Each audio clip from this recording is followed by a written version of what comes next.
फिर जो एसएससी के द्वारा पूछा गया अलजेब्रा के इस सवाल को देखिए, अगर आप अलजेब्रा के सारे फॉर्मूले रटे हुए भी हैं तब भी आप इस सवाल का कुछ नहीं बिगाड़ पाएंगे जब तक कि आप अपनी तरफ से अलग से दिमाग ना लगाएं। देखिए सवाल कुछ ऐसा है कि x पे पावर 1/4 प्लस 1 बाई x पे पावर 1/4 का मान 1 है, तो x पे पावर 1024 प्लस 1/x पे पावर 1024 का मान क्या होगा। अब यार इस सवाल को बनाने से पहले आपको एक बात पता होनी चाहिए कि अगर x प्लस 1 बाई x का मान k है तो x square plus 1 by x square का मान k स्क्वायर माइनस 2 होता है। मतलब जब भी आप पावर को डबल करेंगे तो दिए गए मान का स्क्वायर करके आपको 2 घटाना होगा। याद रखिएगा पावर को डबल करेंगे तो स्क्वायर करके 2 घटाना होगा। तो मान लीजिए अगर यहाँ पे हम पावर को डबल करना चाहते हैं तो देखिए डबल करेंगे तो 2 से गुना करेंगे, तो 2 से गुना करेंगे तो ये x पे पावर 1/2 होगा प्लस 1 अपॉन यहाँ भी 2 से गुना करेंगे तो x पे पावर 1/2 होगा, तो इसका मान होगा 1 का स्क्वायर माइनस का 2 यानी ये -1 कहलाएगा।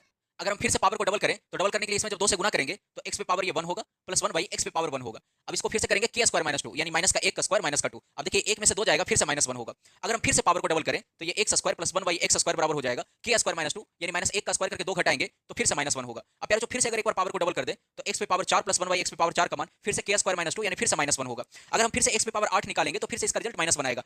अब यार जो यहाँ पे आपको एक बात समझना होगा कि देखिए इसका वैल्यू -1, इसका वैल्यू -1, इसका वैल्यू -1, इसका वैल्यू -1, आगे निकालेंगे तो उसका वैल्यू -1 आएगा। मतलब जब भी पावर 2 के मल्टीपल में होगा ना तो उसका वैल्यू -1 ही होगा। जब भी पावर 2 के मल्टीपल में निकालेंगे तो उसका वैल्यू -1 आएगा, चाहे 2 हो, 4 हो, 8 हो, 16 हो, 32 हो। तो देखिए तो क्या ये भी पावर 2 का मल्टीपल में है, तो अगर इसका वैल्यू निकालेंगे तो इसका वैल्यू -1 आएगा। बात खत्म।